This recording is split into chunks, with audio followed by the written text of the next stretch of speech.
When Ferdinand Marcos Jr. assumed the presidency of the Philippines, few anticipated just how dramatically the nation's infrastructure future would shift. What began as an ambitious partnership with China, complete with billions in funding and cutting-edge railway technology, has now morphed into a high-stakes bet on American and Japanese capabilities. But as the dust settles on this geopolitical pivot, a troubling question emerges. Has the Philippines traded a proven builder for partners who might not deliver? The story of the Philippines' railway ambitions reveals more than just infrastructure politics. It's a window into how great power competition reshapes developing nations, how diplomatic tensions can derail decades of progress, and ultimately, whether ideology can substitute for expertise when it comes to building the physical foundations of a modern economy. The China that builds. To understand what the Philippines is walking away from, we need to grasp the scale of China's railway revolution. This isn't just about trains running on time. It's about a transformation that redefined what's possible in modern transportation. By late 2023, China operated approximately 159,000 kilometers of railway track. Within that network, roughly 45,000 kilometers consisted of high-speed rail, more than the rest of the world combined. These aren't just impressive numbers on paper. They represent a system that moved 3.68 billion passengers in a single year, with peak days seeing over 20 million people traverse the country by rail. The financial scale matches the physical infrastructure.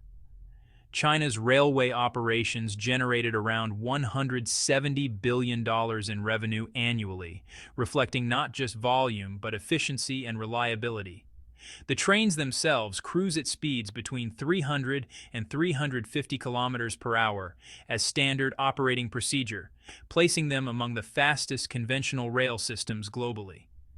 Meanwhile, Chinese engineers push boundaries further with magnetic levitation technology designed to reach 600 kilometers per hour.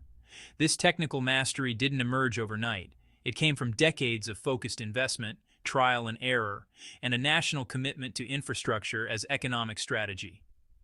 As China's domestic network matured, its companies began exporting this expertise to Southeast Asia, across Africa, and into Europe.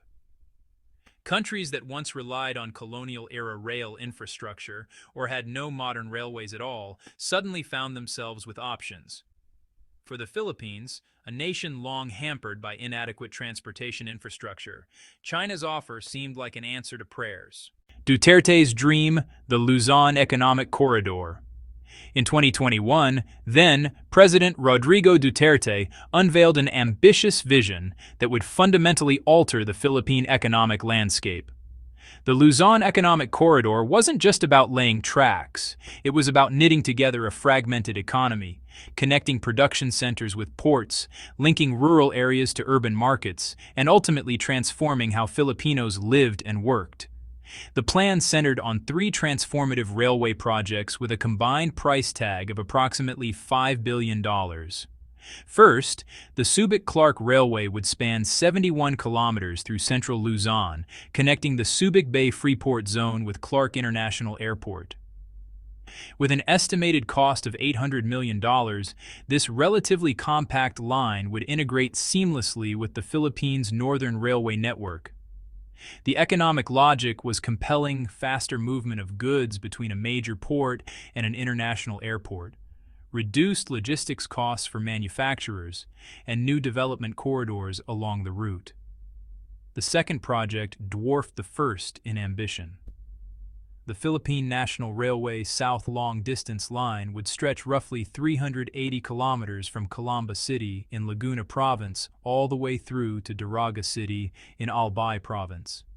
This wasn't just a railway, it was an economic artery that would pulse through 2 regions, 4 provinces, and 39 cities and municipalities.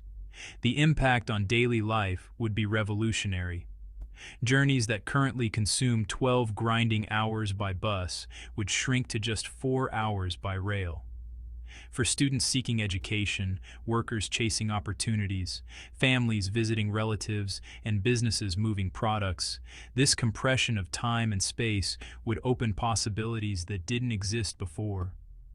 The third element was the most ambitious, a massive 1,532-kilometer railway network across Mindanao, the Philippines' second-largest island.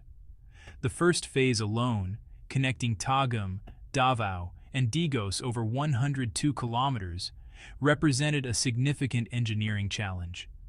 But if successful, it would bring modern transportation infrastructure to a region that had long felt disconnected from Manila's economic gravity. Together, these projects promise to elevate the Philippines' infrastructure to regional standards, unlock economic potential in underdeveloped areas, and provide the physical foundation for sustained growth. To make this vision reality, Duterte looked east. The partnership that almost was.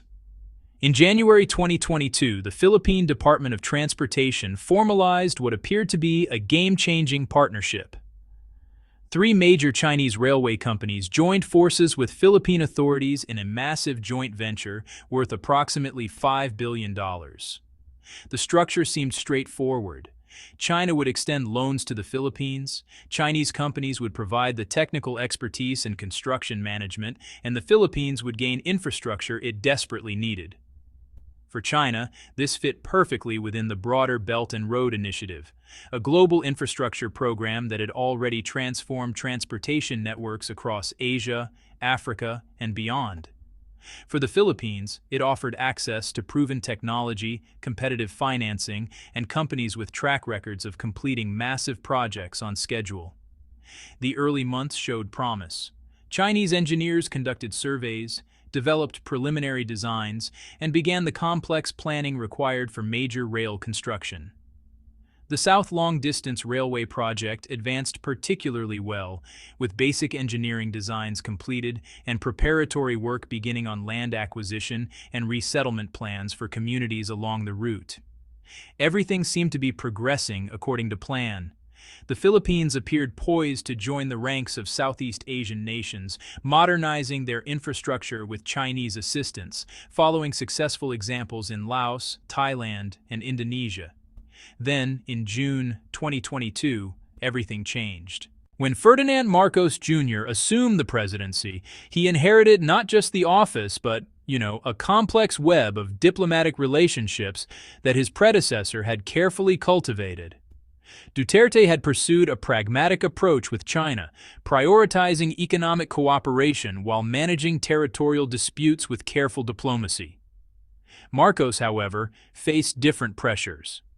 The United States, watching China's growing influence in the Philippines with concern, saw an opportunity. As Marcos settled into power, American diplomatic engagement intensified. The messaging was clear: align more closely with Washington, and doors would open. Military cooperation expanded, joint exercises increased, and the rhetoric around shared democratic values grew louder. The South China Sea became the flashpoint where these shifting allegiances played out most visibly. Throughout 2023, Philippine vessels made repeated voyages to deliver construction materials to the Sierra Madre, a rusting World War II-era ship that Manila had deliberately grounded on St. Thomas Shoal decades earlier to assert territorial claims. China, viewing these waters as its own, deployed Coast Guard vessels to intercept and block these missions. The confrontations escalated. Philippine ships also made incursions around Scarborough Shoal, known in China as Huangyan Island, which China controlled, but the Philippines claimed. Water cannons were deployed, collisions occurred, and each incident generated headlines that further poisoned the diplomatic atmosphere. Philippine media outlets began interpreting these tensions through a specific lens. Beijing, frustrated with Manila's pro-American turn, was losing interest in Philippine infrastructure projects. When the Philippine government formally requested new loan disbursements for the railway projects, China's response was telling. Silence, followed eventually by rejection. The message was unmistakable. Geopolitics had trumped economics. Philippine railway experts looked at the collapsing Chinese partnership with dismay. Their concerns went beyond simple disappointment to hard-headed assessments of practical losses. The Chinese companies hadn't just signed contracts and collected fees.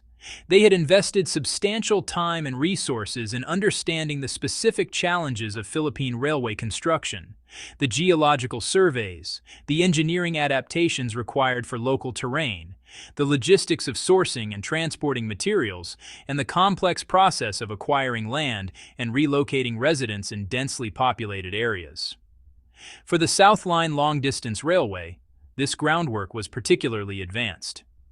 Designs were complete, land acquisition processes had begun, and housing construction plans for displaced residents were taking shape. This represented millions of dollars in sunk costs and months of expert labor that couldn't simply be transferred to new partners. Starting over meant exactly that, returning to square one with new contractors who would need to duplicate this work, possibly with different technical standards and approaches. The delays would stretch from months into years. The costs would inevitably increase as new feasibility studies, environmental assessments, and engineering designs had to be commissioned. President Marcos attempted to salvage the situation, instructing his transportation ministry to return to the negotiating table with Beijing. The goal was to preserve the existing loan agreements while somehow managing the deteriorating political relationship. It was an uncomfortable position, asking for continued Chinese financial support while simultaneously strengthening military ties with America and challenging Chinese maritime claims. Beijing's answer was unambiguous: no. The Philippines found itself in an awkward position.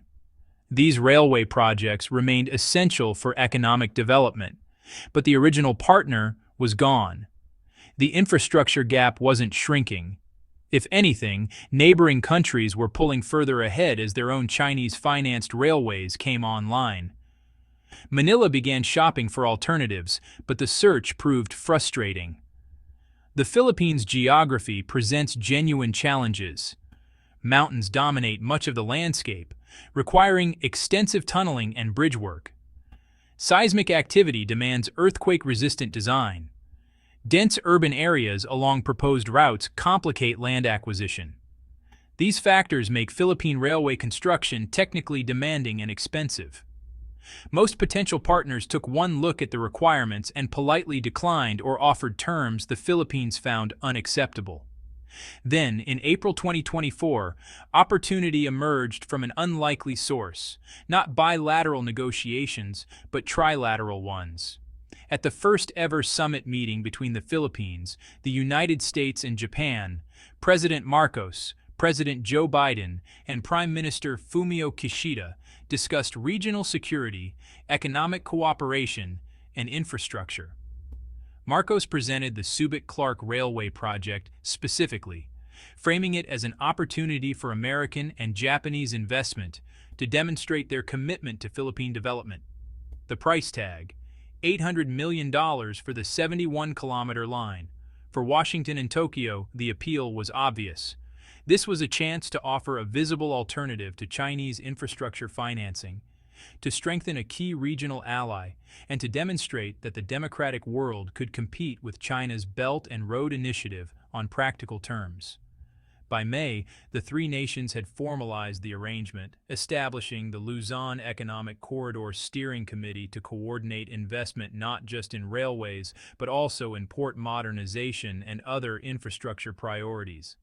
The announcements generated positive headlines in Manila and Washington. Finally, the Philippines had found partners who shared its values and security concerns. But had it found partners who could actually build railways? Japan possesses one of the world's most admired railway systems. The Shinkansen bullet trains are, pretty much synonymous with precision, reliability, and advanced technology. When Japanese companies export this expertise, expectations naturally run high. The reality, however, has been, a bit more complicated. Take, for example, India's Mumbai-Ahmedabad high-speed rail project, which was launched in 2017 with great fanfare. The plan called for a 508-kilometer line connecting India's financial capital with a major industrial city. featuring 12 stations and built to Shinkansen standards. Japan agreed to finance roughly $15 billion of the project through favorable loans. But more than 7 years later, barely a fraction of the line has been completed. Various estimates suggest only 10 to 20 kilometers of actual railway construction has been finished. The project has been plagued by land acquisition disputes, environmental clearance delays, cost overruns, and, honestly, a lot of bureaucratic complications. Some analysts now question whether it will ever be completed as originally envisioned. Vietnam's experience tells a similar story. As far back as 2006, Vietnam and Japan discussed building a high-speed rail line connecting Ho Chi Minh City and Hanoi, a distance of over 1,500 kilometers that would completely transform transportation between Vietnam's two major cities. The project would combine Vietnamese determination with Japanese technical expertise. Nearly 2 decades later, the high-speed line remains unbuilt. Various studies have been conducted, feasibility assessments completed, and revised proposals submitted, but actual construction has never meaningfully begun. The challenges, massive cost, difficult terrain, financing constraints, and coordination problems have just proven insurmountable. These examples raise some uncomfortable questions. If Japan has struggled to deliver high-speed rail in India and Vietnam despite years of effort, what makes the Philippines confident its project will fare differently? The United States presents an even more puzzling choice as a railway partner. This is, after all, the nation that once possessed the world's most extensive and advanced railway network. American railroads drove westward expansion, powered industrialization, and connected a vast continent. But, that was generations ago. Modern American railways tell a different story, one of decline, neglect, and, honestly, systemic dysfunction. The passenger rail experience in America has become almost synonymous with delays, cancellations, and frustration. According to Department of Transportation statistics from 2023, nearly 13,000 trains nationwide experienced delays, with more than half of these delays exceeding 30 minutes. These aren't just occasional disruptions, but chronic problems that really undermine the entire system's reliability. Business travelers miss meetings, commuters arrive late to work, and the general public increasingly views trains as unreliable. The infrastructure itself reflects decades of underinvestment. Much of America's railway equipment and track has been in service for 40, 50, or even 60 years. Some facilities are operating well beyond their designed service life, held together by maintenance crews working with limited budgets and aging replacement parts.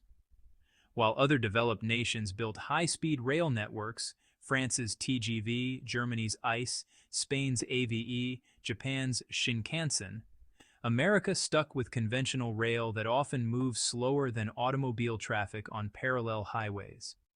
The few attempts to introduce high-speed service, like Amtrak's Acela in the Northeast Corridor, operate at speeds far below true high-speed standards due to track limitations and infrastructure constraints.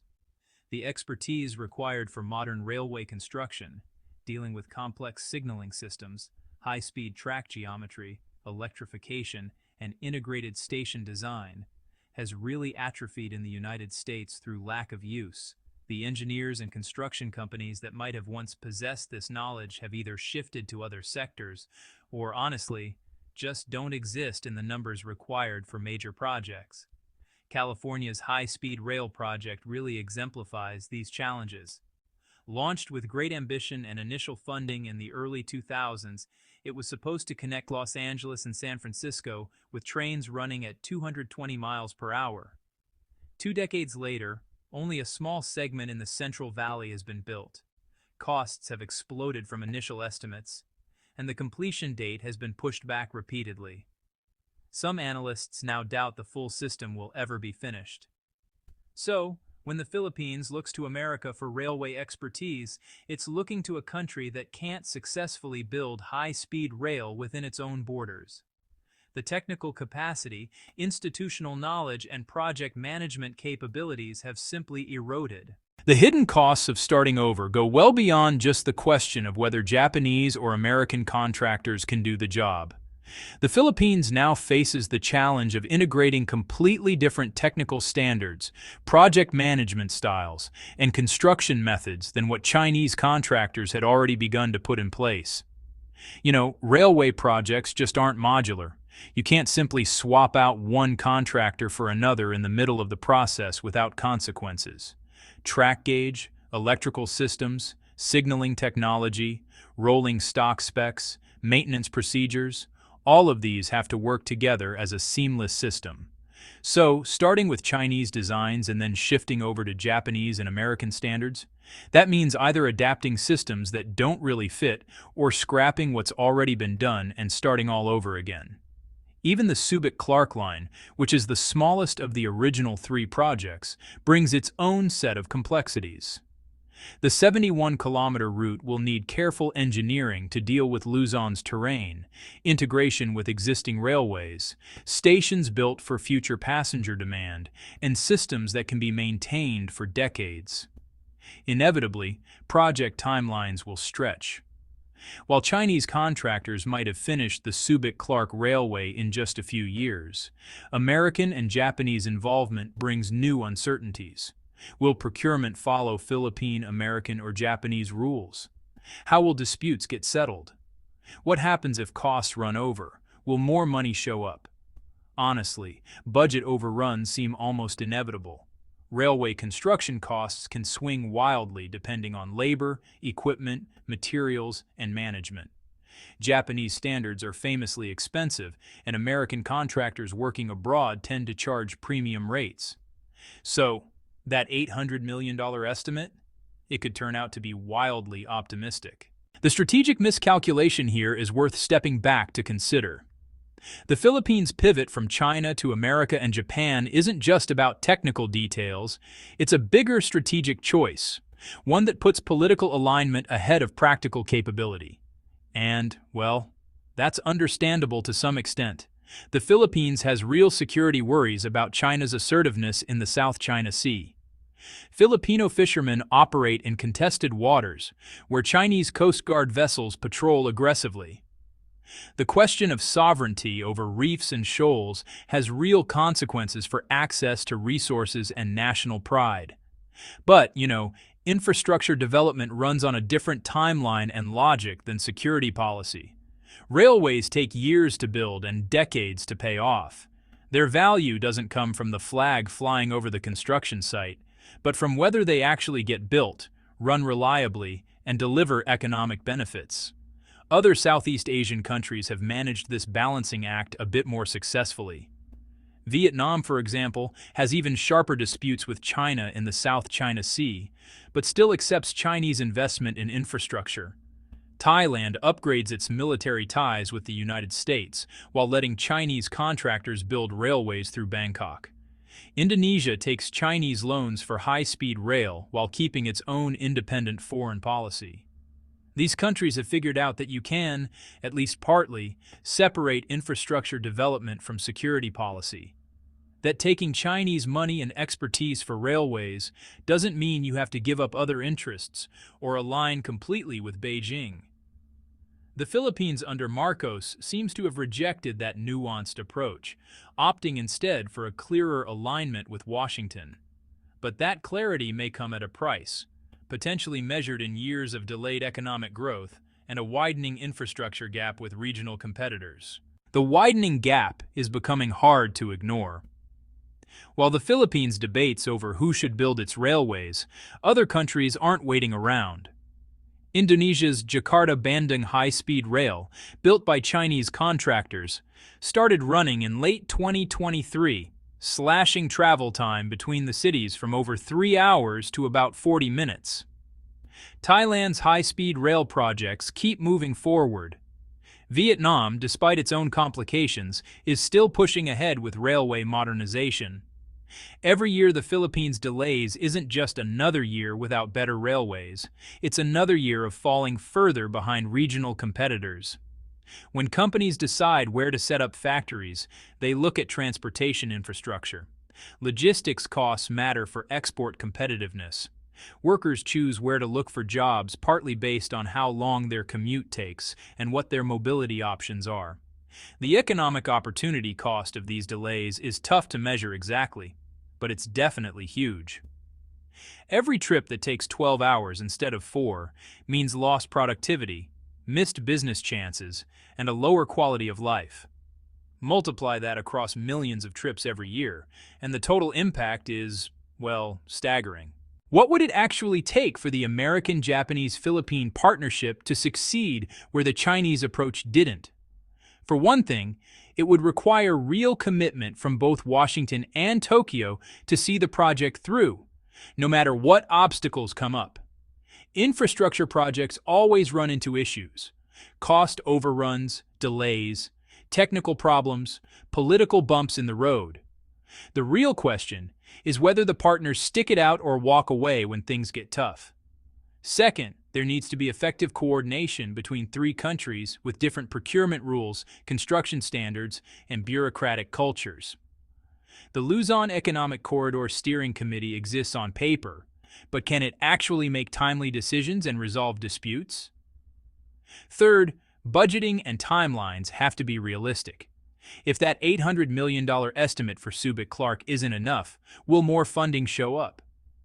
If it takes longer than promised, will political support in all three countries stick around? And finally, the project needs access to contractors who really know railway construction.